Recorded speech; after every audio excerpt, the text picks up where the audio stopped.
Wo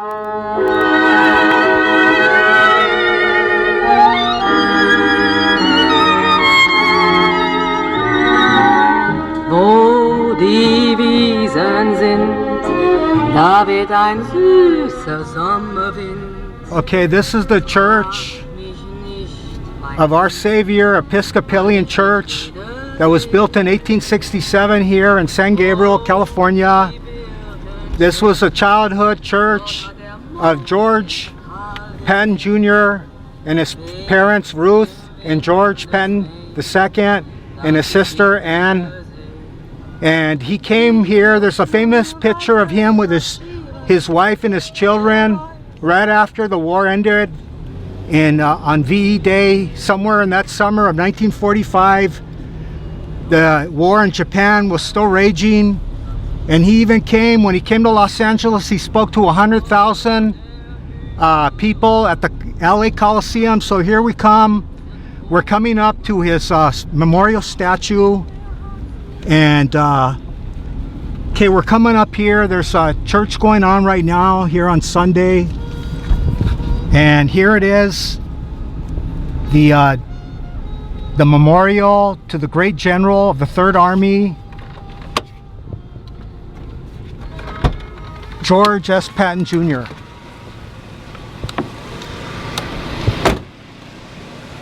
Okay, his speech that he made to the Third Army to motivate him is considered one of the greatest motivation morale speeches of all time to any troops, except for George V, Henry V, I'm sorry, at Agincourt, to his troops before they attacked the French. And the opening lines of the famous speech was, "No bastard ever won a war by dying for his country.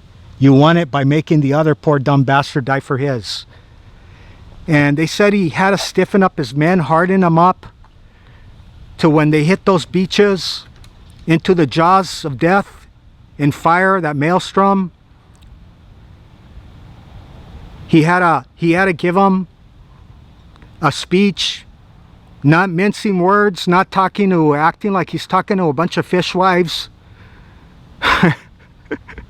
They said it must have worked, because once they hit the ground running, there was no stopping them. In fact, they conquered all of central France, 6 months straight, killing 47,000 Germans, wounding 115,000, bottling up the Fillet Pocket, catching a couple of 100,000 German soldiers. He conquered Avranches, the Cotentin Peninsula, the whole west coast of the Atlantic seaboard of France, Metz, the fortress of Metz, the battles he had in Lorraine with against Hassel von Manteuffel, and then he liberated Bastogne, with those poor fellows surrounded for weeks on end, the 101st. And they said if it wasn't for George, and as fast as he raged across northern France, the war would have probably lasted another year. In fact, he had this new concept. I don't know if it was really new, but he really employed it on steroids. It was called reconnaissance by fire. In the old days, what they do is they'd send reconnaissance around the hill, and then if there were enemy, if they were getting shot, they'd turn around. What George he didn't mess around with any of that. He would use, he would just hit them, even without knowing what was on the other side of the hill. He just blast them away with all the artillery that he had, all the barrage that he could let loose, killing anything that was on the other side, mostly flushing out German soldiers armed with Panzerfaust to blow away all the armor.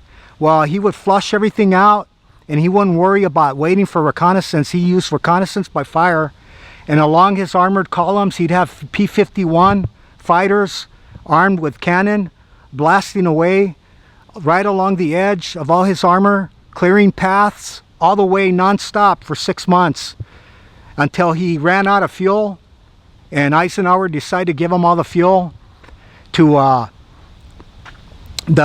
Eisenhower decided not to give him fuel. He didn't want him going into the Rhineland. He decided to give all the fuel to Bernard Montgomery for the upcoming Operation Market Garden. And as you can see, this church here, this must have been the land that Don Benito gave, most likely, to the Church of the Savior right here.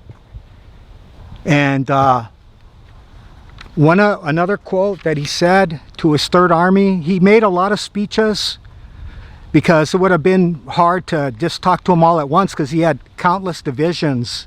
So he went all over England that summer of 1944, and there was another quote that I liked, and he told the man, he said, what are you going to tell your grandson when he's sitting on your knee 30 years from now by the fireside, when he asks you, Granddaddy, what did you do in the Great World War II? And you won't have to cough and say, well, your granddaddy shoveled shit in Louisiana. No, sir, you can look him straight in the eye and say, son, your granddaddy rode with a great Third Army and a son of a goddamn bitch named George Patton.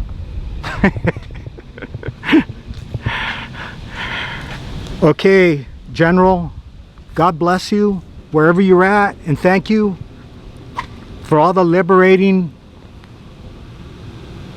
land and all the lives that you saved and you gave back to democracy. Let me not mourn for men who have died fighting, but rather let me be glad that such heroes have lived. Okay, well, like I always end these videos, General, good night, sweet prince, and thank you.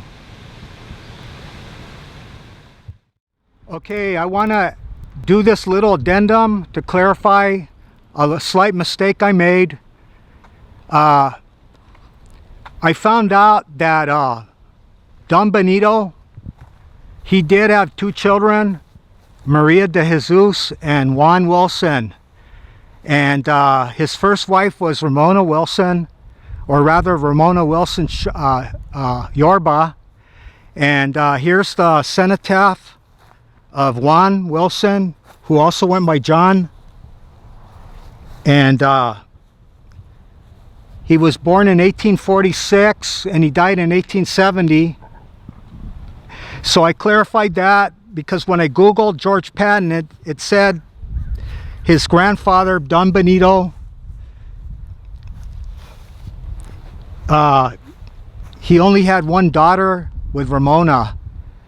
And that Maria de Jesus, she married James de Barth Shorb, who incidentally, when he was willed land adjacent to Lake Vineyard, where George Patton II lived with Ruth Wilson, this Don Benito's daughter. They named it, their land, after his home in Maryland, San Marino. That was James de Barth Shorb, who married Maria de Jesus. And I just found this right here. I didn't realize this. Coming to California among the earliest of the pioneers in 1841, he devoted the best energies of his private and public useful life in building up the great interests of his state and promoting the welfare and happiness of all, the beauty, progress and wealth of San Gabriel Valley is the best monument to him who rests below, honest, pure, brave, and incorruptible. He lived